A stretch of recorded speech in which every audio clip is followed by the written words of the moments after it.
Manusia lebih dingin hatinya. Bahkan menurut saya dan menurut Undang-Undang Dasar, ya dalam tujuan nasional kita pertama, ya dalam pembukaan Undang-Undang Dasar kita, tujuan nasional yang pertama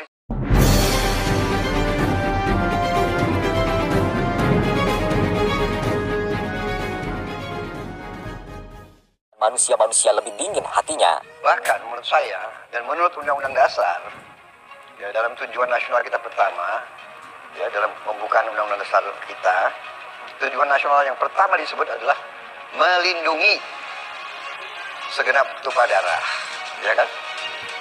Jadi melindungi ya itu fungsi pertahanan. Jadi yang pertama disebut loh, sebelum tujuan nasional kedua, ketiga dan keempat. Ya. Ini sudah ada sejak lama, di mana ditugaskan oleh Mabes TNI di Kementerian Pertahanan untuk melakukan tugas-tugas protokoler menyambut tamu-tamu VVIP di Kementerian Pertahanan, yang biasanya tamu VVIP di Kementerian Pertahanan seperti Menteri Pertahanan atau jajaran militer dari luar negeri itu datang disambut dengan upacara jajar kehormatan, pemeriksaan pasukan dan sebagainya. Pak Prabowo menjadi Menteri Pertahanan, beliau meminta kepada Mabes TNI kemudian Angkatan agar menyediakan pasukan jajar kehormatan yang representatif dari personal TNI, artinya personal militer Indonesia, artinya mereka kelihatan gagah, kemudian secara fisik itu merepresentasikan prajurit-prajurit yang kuat dan sebagainya. Bagaimanapun Kemenhan kan tidak bisa juga melakukan secara sendiri ya untuk memutuskan hal-hal yang akan diberlakukan di Kemenhan. Bagaimanapun juga harus menyertakan Komisi 1 DPR RI dalam pembentukan lembaga baru. Tetapi kalau ini sifatnya adalah penyegaran di bawah Mabes TNI dan jelas itu adalah militer, serta jelas itu anggarannya dari mana, saya rasa itu tidak menjadi masalah. Memang benar ada yang membingungkan, karena begini, kalau disampaikan tadi seperti pointers yang sudah diambil, menurut saya itu banyak hal yang bertentangan. Contoh, beliau bilang harus defensif. Padahal kalau jelas Presiden bilang bahwa tidak ada visi menteri tapi visi presiden, setahu saya sejak 2014, Presiden itu nggak pernah merubah visi pertahanannya. Artinya ketika dia menyatakan negara ini negara poros maritim dunia, yang otomatis menjadi poros di antara dan permukaan dunia, menurut saya mau tidak mau kita harus jadi ofensif. Misalnya, berlaga di Pilpres 2024, kerja dulu yang benar. Isu kudeta merangkak disampaikan politisi PDIP, Darmadi Durianto. Dalam catatan sejarah, kudeta merangkak kerap dikaitkan dengan tumbangnya kekuasaan Presiden Soekarno dan naiknya rezim Orde Baru di bawah pimpinan Soeharto. Disebut merangkak karena berlangsung pelan-pelan, slow, bahkan berliku. Tidak seperti kudeta atau coup d'etat yang berlangsung cepat dan lugas, menguasai simbol-simbol negara menggunakan kekuatan militer. Kudeta merangkak berlangsung serius tapi santai, bisa bertahun-tahun. Apakah benar ada nuansa kudeta merangkak di kabinet sekarang? Bisa jadi, ini istilah untuk menggambarkan menteri-menteri yang dicurigai punya agenda sendiri. Agenda terselubung dinilai sebagai potensi ancaman, misalnya ingin running Pilpres 2024. Atau bisa juga hanya alasan berliku untuk meminta pergantian atau reshuffle beberapa menteri yang kinerjanya kurang memihak rakyat. Kinerjanya merangkak atau dinilai kurang sejalan dengan kepentingan partai atau sebagian kelompok di partai. Atau bisa juga memang benar ada menteri yang memanfaatkan posisinya untuk jangka panjang untuk Pilpres 2024 demi RI 1 atau RI 2. Bahwa ada keinginan itu bisa dipahami karena Pilpres 2024 merupakan pertarungan bebas. Jokowi tak bisa maju lagi yang tampil semua wajah baru, walau nama Prabowo masih disebut-sebut akan maju untuk keempat kalinya. Yang tidak wajar kalau ambisi tersebut membuat kinerjanya kacau balau, melukai hati rakyat atau tidak sejalan dengan visi misi presiden.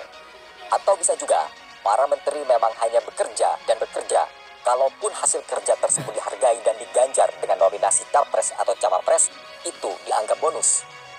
Memang begitulah semestinya, kerja dulu yang benar, luruskan niat membantu presiden demi rakyat, karena hasil kerja tersebut bisa berbuah tiket yang mengantar ke jenjang lebih tinggi. Apapun motivasi para menteri, semua tergantung presiden, akan dibiarkan atau ditegur. Presiden pasti punya kalkulasi, strategi, dan penciuman yang tajam. Yang pasti, ketika para elit berbicara mengenai kudeta merangkak, rakyat jangan sampai merangkak-rangkak, terseok-seok mengejar kebutuhan hidup sehari-hari. Jangan sampai rakyat merangkak-rangkak meminta para elit politik mendengar suara mereka. Itu penting. Kita sama-sama mengetahui sebelumnya, santer beredar isu bahwa akan ada kudeta terhadap pemerintahan yang sah. Ada 4 faksi yang ingin menggulingkan pemerintahan. Menanggapi soal isu yang kian santer, membuat politisi PDIP angkat bicara. Melalui TB Hasanuddin membantah adanya faksi dalam internal pemerintah yang hendak menggulingkan Presiden Jokowi. Terlebih, untuk memakzulkan presiden tidak mudah dan harus melalui prosedur yang rumit. Secara prosedur, menurut TB Hasanuddin, pemakzulan presiden harus melalui DPR RI. Selanjutnya, dibawa ke Mahkamah Konstitusi atau MK untuk kemudian dibahas di MPR RI.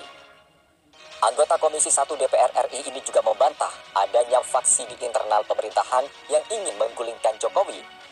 Akan tetapi, anak buah Megawati Soekarno Putri ini mengakui bahwa tidak semua pihak puas dengan kebijakan yang dibuat Presiden Jokowi. Bahkan, Purnawirawan Jenderal TNI ini menyebut bahwa isu tersebut hanya permainan orang-orang yang kontra terhadap pemerintah. Sebelumnya, pengamat politik Boni Hargens mengungkap ada 4 faksi yang hendak melakukan kudeta terhadap pemerintahan yang sah.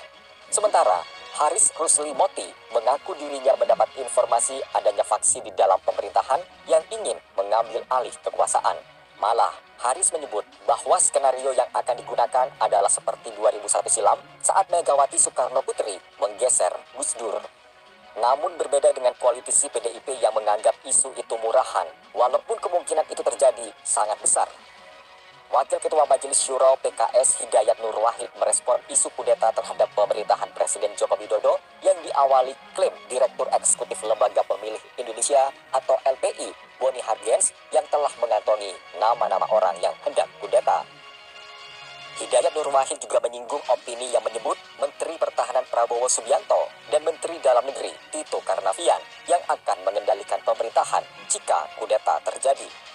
Menurutnya, aturan tersebut telah diatur dalam UUD 1945 pasal 8, di mana bukan hanya Prabowo dan Tito yang akan memimpin negeri pasca kudeta, tapi ada juga keterlibatan Menteri Luar Negeri yang saat ini dijabat Retno Marsudi.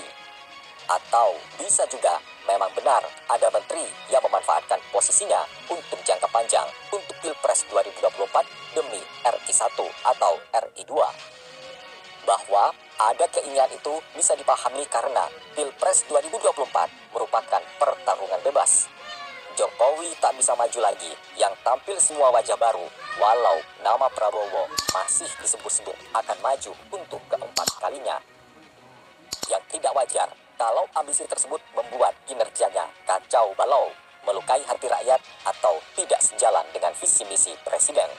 Atau bisa juga para menteri memang hanya bekerja dan bekerja, kalaupun hasil kerja tersebut dihargai